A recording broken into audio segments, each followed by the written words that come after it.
ගංජු අනේ මම මෙතන ඕනේ ඉන්න පූසෙක් නෙමෙයි අනේ මේ මොකද්ද කරේ වැරදීමක් කළා අනේ මාව එළියට ගන්න මං ඔයා වුණා නම් කවදාවත් ඔය විදියට කෑ ගහන්නේ නැහැ. අපි කෑ ගහනකොට පිස්සු උත්ත කැමති නෑ. ඔයා දන්නවද ඔය විදියට කෑ ගහපු පූසෙක්ට මොකද කරේ කියලා? ඒක නම් හිතා ගන්න බෑ. මොකද්ද යකේ එදා පුගේ අර පූස තමයි යද මෙතන ඉන්නේ. ආයි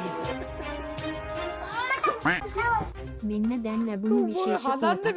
ධනරාජා නමින් පෙනී සිටින පුද්ගලයෙකු විසින් සුරතල් පූසෙක්ට ඊයේ මධ්‍යම රාත්‍රියේ පුතා කර තිබෙනවා.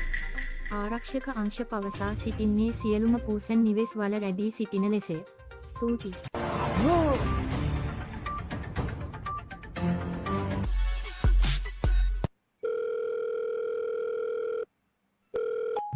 කෙහෙලිය